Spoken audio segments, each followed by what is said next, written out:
Hello everybody, my name is Steveithn, and welcome to SunnyV2's why we people are laughing at Ronda Rousey's failure. I don't know who she is. She's the next MMA fighter, also ex-WWE superstar. She was released silently, I think, like two years ago. She was recently been under fire, quote unquote, for comments towards the WWE. Yeah, she said that it was fake, that she was treated badly with the company. So yeah, let's see what this video has to say about her. She might have 17 million followers, but with only a couple thousand likes per post, it's safe to say Ronda Rousey has only a few active fans. Through hypocrisy, a massive ego, and undeniable delusion, Ronda Rousey has become one of the most unlikable athletes ever, recently wrecking her final career opportunity and sparking a mass exodus of social media followers. So why are people so happy to see her fail? Well, arrogance, that's why. What makes me so confident that I can win is I'm the greatest fighter in the world. Now, in the beginning, Ronda's arrogant statements were at least partially justified. She'd spent 4 years winning every fight available, although there was one massive issue. 9 out of her 12 fights were won using the exact same move, submission via armbar. Fans would therefore label Ronda a one-trick pony, because while being extremely skilled at armbars, she was seriously lacking in other MMA areas. As far back as 2012, people wrote, "Does anyone else think Ronda Rousey is greatly overrated? Her striking game is almost non-existent. Is she a good judoka? Absolutely. Is she a good mixed martial artist? Not at all." Okay, to be fair though, not only have we seen her in the WWE career, I never saw her in MMA career, so whatever they're saying, I have no idea like what they're talking about, like, or what they're not seeing, or what they're seeing her in her MMA career. So yeah, I'd like to put that out there. Ronda had a very limited approach. She didn't kick, and she wasn't necessarily the most skillful boxer. She didn't really have a tremendous amount of experience. Her lack of striking ability has since been featured in compilations such as this one, while people were even commenting at her peak, "Anytime I need inspiration, I watch her hit a heavy bag or shadow box. If she can make it to the UFC with that sloppy garbage, then anything is possible." Despite her obvious weak spots, Ronda maintained her arrogance. I know the level of my striking is at, and that's one of the advantages that I have is they don't really know. Which even extended to her personal life. I really wouldn't want to waste any time on a guy that is easily intimidated by me. I mean, there's more intimidating things in life than me, so if that stopped you already, then you're just saving my time. Although there was no better example of arrogance than her 12th and final UFC win. Ronda won the fight with a clumsy knockout punch, but still walked away with an egotistical look on her face, as if she couldn't be beaten by anyone. Ronda refused to show even the smallest bit of humility, and as explained by one of the comments, this was probably the worst thing that could have happened to Rousey. This fight was her downfall, as it made her far too confident in her bad striking, and she never felt the need to improve anything, which was especially bad given her next opponent was Holly Holm, a 19-time boxing world champion. In the lead up to their fight, Holly was humble and extremely kind. As far as Ronda's performances, not just some of them have been impressive, all of them have been impressive, so I mean nobody can argue with that. While Ronda was extremely rude, maintaining that nobody could ever beat her. Beating Holly Holmes is definitely in my hands, and I'm gonna do it. Ronda's arrogance was even worse in other interviews. I'm great at this. I'm the best at this. I'm more prepared than she is for this, and I'm gonna win on Sunday. Everyone's gonna see. Still refusing to show a single shroud of humility. I'm better than every other girl in every area of MMA. MMA striking is different, and I think I'm the best at it. When the day of their fight finally came, Holly offered to touch gloves, yet Ronda Rousey refused. And while Ronda had just 4 weeks prior stated, She can try and kick me in the head, but it's not gonna go like that. Not the way she wants. This is exactly how the fight ended. Holly knocked Ronda out with a kick to the head, with Ronda's face from before and after the fight confirming she'd been completely humbled. Well, just kidding.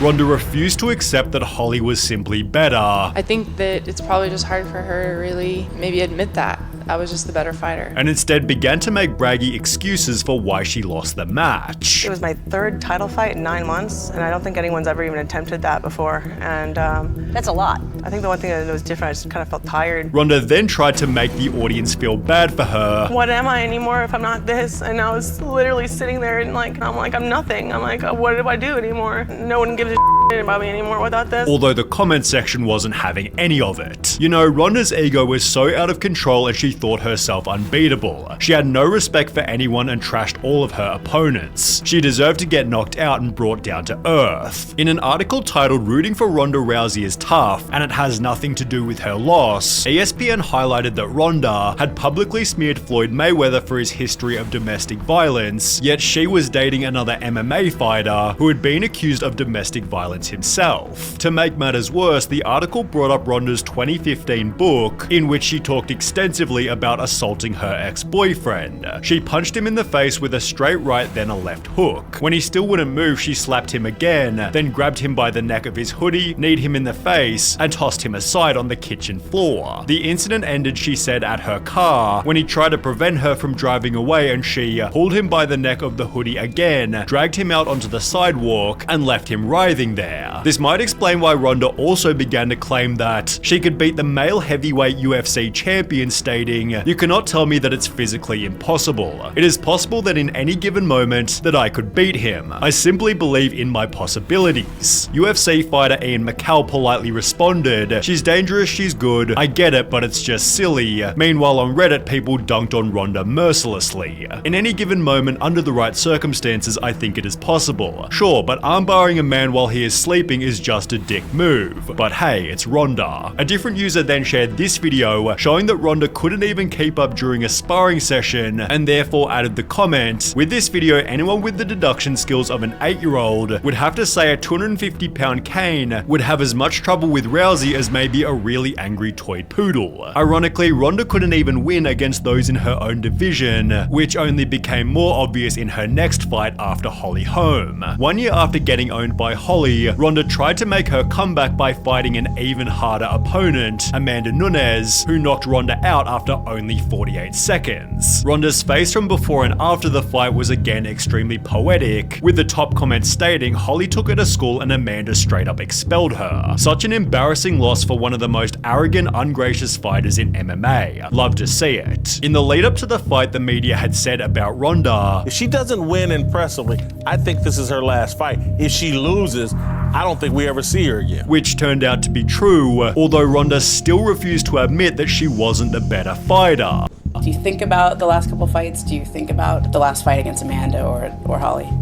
I think I'd just rather not talk about that right now. Poor Ronda, she still can't get over those 2 losses in the UFC. You can clearly tell every time someone asks her questions about her return to MMA. She'd post a photo to her Instagram reading, "And so rock bottom became the solid foundation on which I rebuilt my life," which turned out to be accurate, as she'd soon find another chance at repairing her public image. In January 2018, Ronda Rousey signed a full-time WWE contract. But you're doing this full time now, right? This is your job? Full time. They got me for a multi-year deal. And after her debut match, she was surprisingly loved by the audience. The Washington Post wrote, "The match exceeded expectations, with fans firmly behind Rousey, even breaking out into yes chants at points," while comments on the debut video read, "Glad to see her smiling again. Reminds me of when she first started her MMA career. She was so genuine here. Hard to see why anyone could hate her. I'm actually excited to see her. I just hope Vince doesn't screw this up." Although, as highlighted by a later comment reading, "It's impressive how she managed to turn both the MMA and wrestling fan bases against her. Her WWE likability wouldn't last long," because the show chose to pin Ronda against an even more beloved wrestler, Becky Lynch, and as a result, Ronda was painted as the villain and booed by fans during every single match. As a part of their storyline, Becky was arrested, posting the mugshots to her Twitter where Ronda completely lost it. "That's what I'm trying to do, dumbass. You hobbling around around trying to be a ginger crutch ninja, and taking fake prison photos in the hallway isn't helping. Becky responded with, keep that F word out of your mouth and concentrate on getting better at this business instead of trying to remain above it. Looking forward to seeing you real soon. Ronda then responded again stating, F word? You mean fake? Fake like your nonsensical BS armbar that doesn't even work and just looks like you're holding the dick you wish you had, before doubling down by writing, I don't care what the script says. I'm beating the living shit out of you the next time I see you. But while the drama seemed to have been set up by the show, Ronda continued to bash the WWE on her YouTube channel. It's not an act. I'm not going out there and doing their fucking act anymore. I meant that I'm going to disrespect the sport that they all love so much. It's scripted, it's made up, it's not real. Less than a month later, WWE took Ronda off the show, yet she only continued to bash them, writing, anyone who is outraged by me calling pro wrestling fake fights for fun has never been in a real fight. While you all are tiptoeing around bruising some pro wrestlers' huge soft egos, no one is thinking about all the real fighters you're insulting when pretending pro wrestling is somehow on the same level of realism. Ronda then appeared on Steve-O's podcast again calling wrestling fake. Having like fake fights for fun. I love choreography. I love acting. I love theater. Before bravely bashing her fans, Spending my time on energy on a bunch of fucking ungrateful fans that don't even appreciate me. and claiming she'd never return to WWE again. I'm never to be full-time again, over 200 days a year like that ever again. The irony was that 3 years later, Ronda did exactly that, albeit with the attitude that she was too good to even be there. Can't speak for anyone else, but for me, it really shone through that she wasn't enjoying herself, especially with the complaints about fan reactions. She never looked like she wanted to be there and acted like pro wrestling was beneath her. Whether true or not, it's how it came off. Hashtag Fire Ronda Rousey therefore began to trend on Twitter, which became a reality only 4 months later, as she'd be booted from wrestling again. With almost zero career prospects, Ronda Rousey agreed to an extensive Raid Shadow Legends deal and has spent the last year writing another book, the release of which has made her a total laughingstock. Over the last month, she's promoted the book on various podcasts, leading to a Reddit post showing that 9 years later, Ronda Rousey is still making excuses for losing to Holly Holm. My mouth guard was bad. I literally came into that fight concussed from slipping down some stairs already after all of these years of concussions. And then I had absolutely terrible weight cut, which, that means you have less fluid in your brain to protect it. Ronda then made even more excuses on Steve-O's podcast. I have no ACL.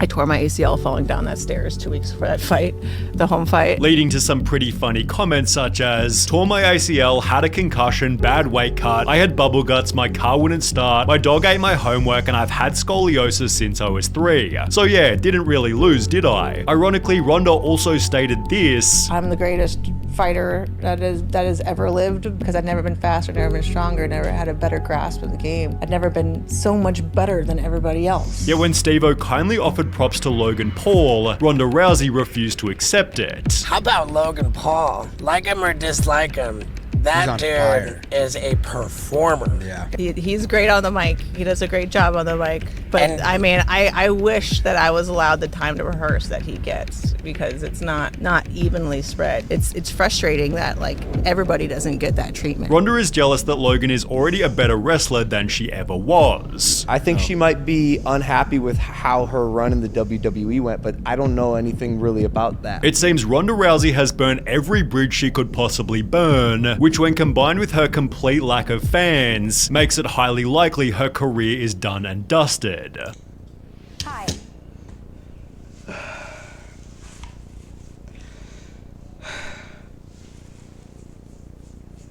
Okay. Final thoughts? I mean, I guess she's getting hate for the right reasons. She thought she was better than everybody. She thought she could beat anybody. But evident with her 2 losses with knockouts, she still claimed to be the better wrestler, or the better fighter, or whatever you want to say. Her time in WWE, it was cool. Let's not get that wrong. It was cool seeing her debut. I'm putting out the WrestleMania sign. But after that, just all went downhill. She didn't win the Raw. She didn't win the Raw in the championship, but they never really did anything with it. And with Logan Paul, man, for me, he's busting his ass. Like, his fight against Roman Reigns, against Seth Rollins, against The Miz, like, Logan Paul's a real, he's hardworking. I don't know why Rhea Ripley thinks she didn't get the same time and treatment as, I don't want to say anything on that because I don't know what she went through, and I don't know, like, what she went through, so, yeah. I mean, there's a lot to say for that, so yeah. Thank you guys much for watching. Leave a like, comment down below what you think about Rhea Ripley and her time in the WWE. Sorry, can't speak today. And yeah, hopefully I'll see you in the next video. Bye bye.